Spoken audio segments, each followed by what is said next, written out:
Mahal na mahal kayo ng person nyo. And ito yung sinasabi natin na discourage yung person nyo. Ayan, discouraged siya, disappointed siya. Ayan, lumalabas. Discouraged siya, disappointed siya na magkahiwalay kayo, magkalayo kayo. Wala siyang energy, malungkot. Malungkot ang inyong person, mga kapiksi.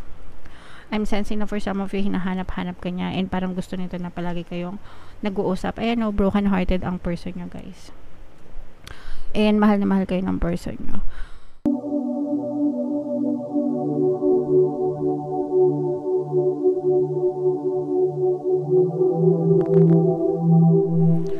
Hello guys, hello Leo. Welcome back to Pinoy Pixie Tarot.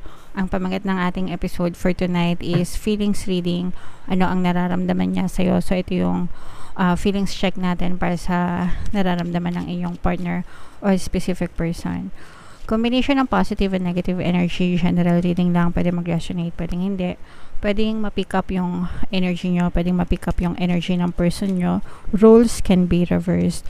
If in case na hindi kayo naka-resonate dito, guys, pwedeng yung panoorin yung video sa zodiac sign ng person nyo. Baka nandun yung energy nyo. Alright? So, ito yung mga gustong sabihin sa'yo ng person nyo or yung mga naiisip niya na hindi niya masabi sa'yo, ganyan. I wonder if you are happy without me. Pwedeng hiwalay na kayo nitong person nyo, guys, or pwedeng LDR kayo nitong person nyo. Pwedeng ginosted ka rin nitong person mo, or pwedeng in a relationship kayo pero baka hindi na kayo nag-uusap or merong nangyayaring hindi maganda dun sa relationship nyo. Tapos meron siyang some kind of thoughts na pwede rin namang wala kayong problema, guys, no? Pero iniisip niya kung masaya ka ba kapag wala siya sa feeling mo, okay? And for some of you, pwedeng nagsimula yung relationship nyo na masyado pa kayo mga bata, ganyan, high school or college siguro, no? Na parang hindi nyo pa masyadong naiintindihan yung seriousness ng commitment na pinapasok nyo, mga kapiksi. Pero nakikita rin natin, no, with this message, I bury myself in work to forget you. Pwedeng, sabi ko nga, LDR kayo, no? So, pwedeng na-homesick itong person mo. Tapos, para makalimutan ka or hindi ka masyadong maisip, nagpapakabisi na lang siya sa trabaho.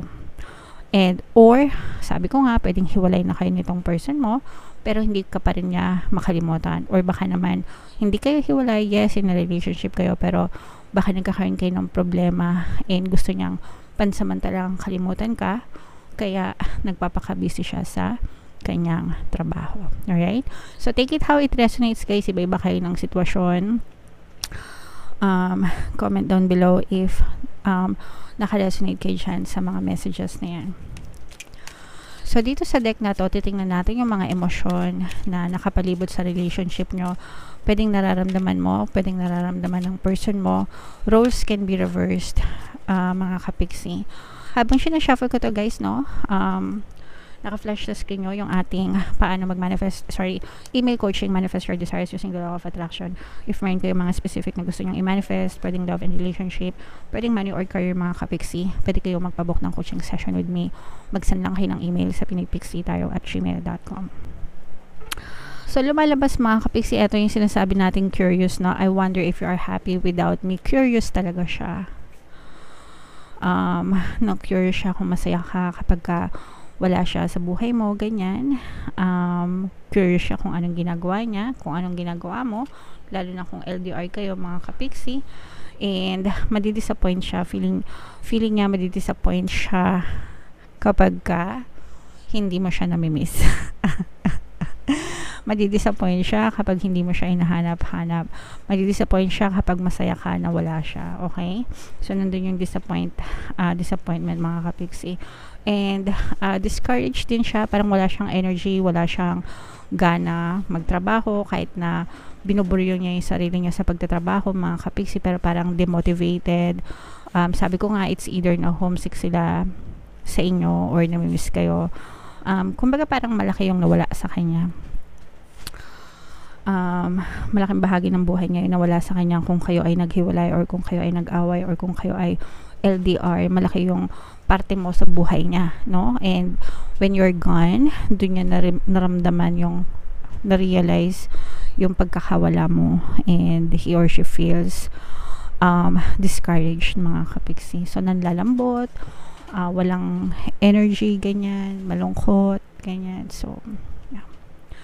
Comment down below guys if feeling nyo nakaresonate kayo dyan sa mga energy na yan. Ngayon naman, tingnan natin yung nararamdaman sa inyo ng person mo. So, isa-shuffle ko to, hanapin ko yung energy ng feelings at saka yung energy ng Leo. Habang sinashuffle ko to, mga kapiksi, panoorin nyo muna tong video natin regarding sa ating paano mag-manifest ng abundance video course. Kapiksi, sawa ka na ba sa mga struggles at hirap sa buhay mo? Masipag ka ba at masikap sa buhay ngunit hindi ka pa rin umaasenso? Ilang beses ka na bang nag-attempt magnegosyo at mag-invest pero palagi ka pa rin nalulugi? Sa pagkakataon na ito ay maaaring may subconscious beliefs ka na nagiging balakid sa iyong pag-unlad at pagyaman. Introducing, paano mag-manifest ng abundance video course. Dito ay matututunan mong ma-overcome ang mga balakid mo para tuluyan ka ng umunlad, umasenso, sumagana, maging matagumpay, successful at maswerte sa iyong kabuhayan, pera, trabaho, negosyo, salapi at kaperahan ng bonggang-bongga.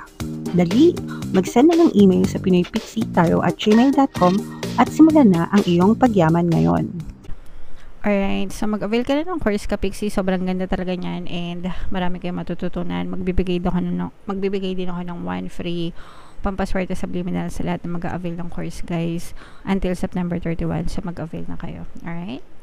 Okay, so ito yung feelings energy, mga kapiksi, tapos ito yung energy ng Leo.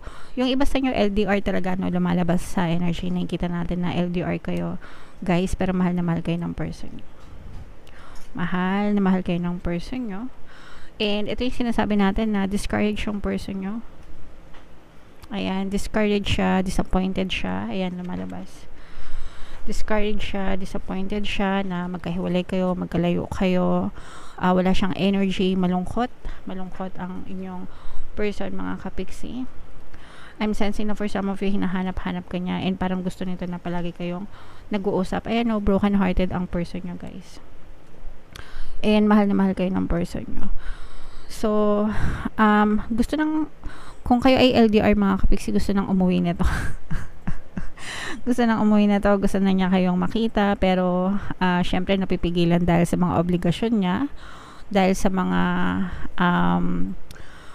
priorities niya pagdating naman sa hanap buhay or sa pagtatrabaho. Yung reason kung bakit let's say for example LDR na sa ibang bansa ganyan is because nagsisikap para feeling ko para gusto niya rin ikaw mabigyan ng magandang buhay, mga kapiksi, because sabi ko nga your person loves you and your person adores you. And parang mataas yung tingin sa'yo ng person mo guys, no? Parang ikaw yung nasa pedestal para sa kanya, ikaw ang Miss or Mr. Universe ng buhay niya, ganyan. Pero parang limited din, lalo na kung let's say for example LDR kayo, tapos mag-iba kayo ng time zone, doon mas mahirap kasi pwedeng gising ka, tulog siya, pwedeng gising siya, tulog ka, so pwedeng ganon magkaiba, mga kapiksi, kaya para mas nahihirapan siya na mag-contact sa inyo, and nakakadagdag yun ng frustration, disappointment sa kanya, mga kapiksi. Alright? Pero malungkot, yan, no, nararamdaman talaga natin na malungkot yung person nyo, pero nagtitiis siya kasi this person is trying to find his or her luck, no? Naghahanap siya ng swerte sa kaperahan kasi baka meron din kayo mga problema sa finances, mga kapiksi. Alright? Meron tayong presence ng earth signs. Pasensya na kayo sa kapitbahay namin sumisigaw. Earth signs, Capricorn, Taurus, Virgo. Maaring earth sign yung person mo, or maaring may earth sila sa kanilang natal chart, mga kapiksi. At saka yung isa sa maganda dito sa person mo is na-appreciate niya, or baka kayo na-appreciate nyo yung effort ng person nyo para sa relationship at saka para dun sa kanyang pagtupad sa kanyang mga obligation na mabigyan kayo ng magandang buhay, ganyan. Naghahanap ito ng swerte para maging maayos yung inyong pamumuhay sa kaperahan, mga kapiksi. Alright? So, very straightforward yung inyong energy, mga kapiksi. And comment down below, guys, if nakaresonate kayo dyan sa mga messages na yan. Ito yung ating New Moon Kapalaran. Guys, kung hindi nyo pa napapanood, panoorin nyo na. And ito yung ating success stories ng paano mag-manifest ng abundance video course. Thank you for liking, sharing, and subscribing, mga kapiksi. And see you again next time. I love you all, guys. Have a nice day. Bye-bye.